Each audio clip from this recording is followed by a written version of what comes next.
नमस्कार विद्यार्थी मित्रांनो, मराठी सुलभ भारती इयत्ता 7वी या पाठ्यपुस्तकामध्ये पान क्रमांक 7 वर माझ्या अंगणात ही कविता दिलेली आहे, जी लिहिलेली आहे ज्ञानेश्वर कोळी यांनी. या कवितेखाली पान क्रमांक 8 आणि 9 वर स्वाध्याय दिलेला आहे. आजच्या व्हिडिओमध्ये या स्वाध्यायामध्ये जे प्रश्न विचारलेले आहेत त्यांची उत्तरे आपण जाणून घेणार आहोत. चला तर मग पहिला प्रश्न पाहूयात. खालील प्रश्नांची 1-2 वाक्यांत उत्तरे लिहा. पहिला प्रश्न आहे, कवीच्या अंगणात कशा कशाची रास पडते? उत्तर, कवीच्या अंगणात मोती पोवळ्यांची म्हणजे धान्याची रास पडते. रानमेवा कुठे उगवला आहे? उत्तर, रानमेवा कवीच्या अंगणात उगवला आहे. कवी गुण्यागोविंदाने रानमेवा खायला का सांगत आहे? उत्तर, रानमेवा एकमेकांना दिल्या घेतल्याने वाढतो, म्हणून कवी गुण्यागोविंदाने रानमेवा खायला सांगत आहे. कवीच्या अंगणात पाखरे का येतात? उत्तर, कवीच्या अंगणात पाखरे दाणे टिपण्यासाठी येतात. पुढील प्रश्न आहे प्रश्न क्रमांक 2. खालील अर्थाच्या कवितेतील ओळी शोधा. गहू ज्वारीच्या राशीच राशी शेतात पडल्या आहेत. आता हा अर्थ असलेल्या कवितेमधल्या ओळी कोणत्या आहेत ते आपल्याला सांगायचे आहे. उत्तर, गहू शाळवाचं मोती काळ्या रानात सांडेलं. काळ्या भोर मातीतून टपोरे दाणेदार असे खूप सारे धान्य पिकते. या अर्थाच्या कवितेतील ओळी आहेत. काळ्या शार मातीतूनी मोती पोवळ्याची रास. शेतातून काम करून दमून आल्यावर आई घास भरवते. या अर्थाच्या कवितेतील ओळी आहेत. जीव दमतो शिणतो घास भरवते माय. रानातला रानमेवा एकमेकांना देत घेत आनंदाने खाऊयात. दिला घेतला वाढतो रानातला रानमेवा तुम्ही आम्ही सारे जण गुण्यागोविंदानं खावा. आता इथे रानमेवा म्हणजे काय, हा जर तुम्हाला प्रश्न पडला असेल तर तो प्रश्न पुढे तुम्हाला आहेच आहे. तेव्हा आपण अर्थ जाणून घेऊयात की रानमेवा म्हणजे काय. आता प्रश्न क्रमांक 3 पाहूयात. तुम्ही पाहिलेल्या एखाद्या धान्याच्या शेताचे वर्णन थोडक्यात लिहा. आता इथे या प्रश्नाचे प्रत्येक विद्यार्थ्याचे उत्तर हे वेगळे असू शकते. या प्रश्नाचे उत्तर कशा प्रकारे लिहायचे आहे हे तुम्हाला कळावे यासाठी नमुना उत्तर मी इथे तुम्हाला सांगत आहे. दिवाळीच्या सुट्टीत गावाला मी बाबांबरोबर शेतावर गेलो होतो. हिरवेगार शेत पाहून मला खूप आनंद झाला. मोत्यासारख्या टपोऱ्या दाण्यांनी भरलेली ज्वारीची कणसं वाऱ्यावर डुलत होती. वाऱ्याची झुळूक येताच समुद्राच्या पाण्याप्रमाणे पिकांवर सुंदर लहरी उमटत होत्या. ताठ मानेने वाऱ्यावर डोलणारी ज्वारीची कणसं खूप गोंडस दिसत होती. निसर्गाचा हा हिरवागार ठेवा पाहून मला खूप आनंद झाला. आता इथे चर्चा करायची आहे आणि सांगायचं आहे. रानमेवा कशाला म्हणतात? रानमेव्यात कोणती फळे येतात? याविषयी कुटुंबातील व्यक्तींशी चर्चा करा. मी आधी तुम्हाला म्हटलं होतं ना की रानमेवा म्हणजे काय हे आपल्याला पुढील प्रश्नामध्ये कळणार आहे. चला तर मग उत्तर लिहूयात की रानमेवा कशाला म्हणतात आणि त्यामध्ये कोणकोणती फळे येतात. रानमेवा विशेषतः उन्हाळ्यात बाजारात येतो. यामध्ये करवंदे, जांभळे, आवळे, आंबा, फणस, राय आवळे यांचा समावेश होतो. महाराष्ट्रात विदर्भ, मराठवाडा, कोकण प्रदेशात रानमेवा मोठ्या प्रमाणावर पिकतो. मुंबई, ठाणे तसेच डहाणूकडील भागात जांभळे मोठ्या प्रमाणावर येतात किंवा होतात.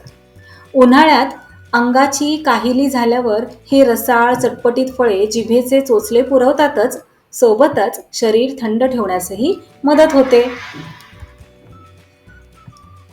खेळूया शब्दांशी. कंसात दिलेल्या पर्यायांतून योग्य पर्याय निवडून वाक्य पुन्हा लिहा.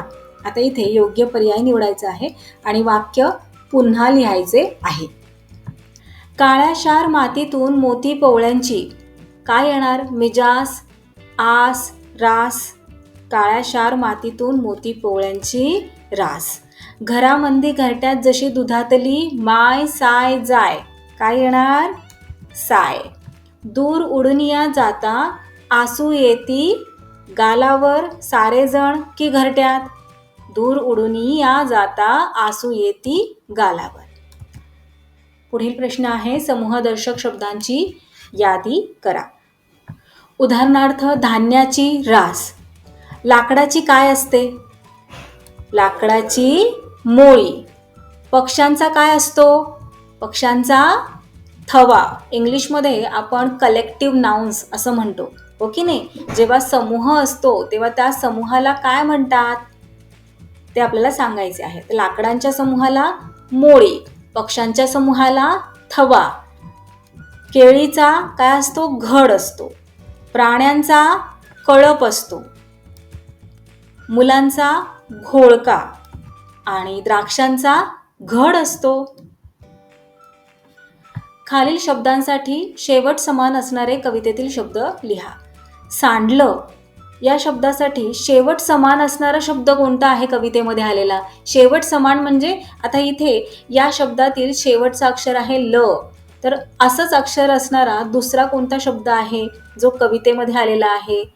पडलं, रास, मिजास, माय, साय. खालील शब्दांसाठी प्रमाण भाषेतील शब्द लिहा. खावा. खावा म्हणजे काय? प्रमाण भाषेमध्ये खावाला काय म्हणतात? तर खा. खा या शब्दाचा उल्लेख कवितेमध्ये आहे, पण तो कशा प्रकारे केलेला आहे? तर खावा या शब्दाने खा या शब्दाचा उल्लेख केलेला आहे. माय, आई. घरामंदी म्हणजेच घरामध्ये. आसू म्हणजे आश्रू. खेळ खेळूया. स चा शब्दपंखा पूर्ण करा. आता इथे एक पझल दिलेला आहे, कोडं, ते आपल्याला सॉल्व्ह करायचं आहे. इथे 1 नंबर दिलेला आहे आणि 1 नंबरला काय विचारलेले आहे? वर्णमालेतील 32वे अक्षर. वर्णमालेतील 32वे अक्षर कोणते आहे? तर स. 2 नंबरला दिलेले आहे, 2 नंबरचा शब्द हा 2 अक्षरी आहे आणि काय विचारलेलं आहे? जंगलातील एक भित्रा प्राणी कोणता आहे? 2 अक्षरी शब्द आहे तो ससा. ससा. नेहमी. नेहमीसाठी वेगळा शब्द आपल्याला सांगायचा आहे जो स पासून चालू होतो, सतत. त्यानंतर एक शीतपेय. काय म्हणतो शीतपेयाला आपण? सरबत. रस्ता, सडक. उत्सव, सण. ढीग या शब्दासाठी कवितेत आलेला शब्द कोणता शब्द आलेला आहे कवितेमध्ये? ढीग या शब्दासाठी. ढीग या शब्दाचा समानार्थी शब्द ज्याची सुरुवात रा पासून होते. अगदी बरोबर, रा स, रास. आता इथे रा तर दिलेला आहे, मग इथे आपल्याला फक्त जो इथं मिसिंग अक्षर आहे ते आपल्याला राईट करायचं आहे इथे. सो स. कविता करूया. आता आपल्याला कविता करायला सांगितलेली आहे. कशा प्रकारे कविता करत असतात? आता इथे पहा, अंगण, सण आणि तोरण हे या गोलामध्ये लिहिलेलं आहे, वर्तुळामध्ये, आणि पुढे दिलेलं आहे झाडे, प्रशस्त, घर, खेळ, सण, सारेजण, सडा. त्याचप्रमाणे इथेही काही शब्द दिलेले आहेत आणि इथे सुद्धा काही शब्द दिलेले आहेत. आता इथे अंगणच्या बाहेर जे शब्द दिलेले आहेत ते अंगणशी संबंधित आहेत की नाही? अंगण या शब्दाबरोबर आपण प्रशस्त अंगण, घर, घरासमोरचं अंगण, अंगणावर खेळणे, सण, अंगणामध्ये सण सेलिब्रेट करतो आपण, साजरे करतो, सारे जण आपण अंगणामध्ये मिळतो. त्यानंतर सडा, अंगणामध्ये सडा टाकतो, अंगणात झाडे असतात. तर हे सगळे शब्द अंगणाशी रिलेटेड आहेत, संबंधित आहेत. सण. सण या शब्दाला संबंधित शब्द दिलेले आहेत इथे. रांगोळी, आपण रांगोळी काढतो, तोरण लावतो. मेळ, आनंद होतो सगळ्यांना, पुरणपोळी करतो, सणाच्या दिवशी पाहुणे येतात. गुढीपाडवा हा सण असतो, दिवाळी हा सण असतो. तर हे सगळे शब्द सणाशी रिलेटेड आहेत. मग या शब्दांना मिळून आपण एखादी सुंदरशी कविता करू शकतो. तसेच तोरण वर्तुळामध्ये दिलेलं आहे आणि त्याच्याशी संबंधित काही शब्द इथे बाहेर दिलेले आहेत. आता इथे खाली काय दिलेलं आहे ते आपण वाचूयात आणि मग कविता करूयात. वरील आकृत्यांमध्ये गोलात दिलेल्या शब्दांशी संबंधित काही शब्द दिलेले आहेत, जसे की मी तुम्हाला आत्ताच सांगितलं. त्या शब्दांचे निरीक्षण करा. यांमध्ये शेवट समान असणारे काही शब्द आहेत. जसे की खेळ, मेळ, नारळ हे शब्द शेवट समान असणारे शब्द आहेत. तसेच सण, तोरण, सारेजण हे पहा ण ण ण. दार, घर, सुंदर अशा शब्दांना काय म्हणतात? यमक जुळणारे शब्द. आणि यमक जुळणारे शब्द वापरूनच कवी कविता करत असतात. या शब्दांचा वापर करून आपल्याला लयबद्ध वाक्ये तयार करता येतात. उदाहरणार्थ, घराभोवती भोवती प्रशस्त अंगण, जमले तेथे सारे जण. पहा शेवट समान होतोय की नाही? इथे अंगण आणि इथे सारे जण. सडा, रांगोळी अन तोरण, साजरे करतो सगळे सण. लयबद्धता आहे या कवितेमध्ये. याप्रमाणे वरील आकृत्यांमध्ये दिलेल्या इतर शब्दांचा उपयोग करून कवितेच्या ओळी आपल्याला तयार करायला सांगितलेल्या आहेत. चला तर मग आपण उदाहरण म्हणून इथे काही कविता करूयात आणि मग तुम्हाला जर एखादी छानशी कविता सुचली हे शब्द वापरून तर तुम्ही तुमची वेगळी कविता लिहू शकता. हे पहा, आला दिवाळीचा सण, दारा बांधूया तोरण, काढू दारा पुढे रांगोळी, गोडधोड करू पुरणपोळी. रंगीबेरंगी फुले घेऊनी, सुंदर पाने भोवती वेढुनी, नारळाने पूजूया हा सण, दारावरती बांधून तोरण. So that's all for today. We will meet again in our next video. Till then, keep learning, keep enjoying. Bye bye.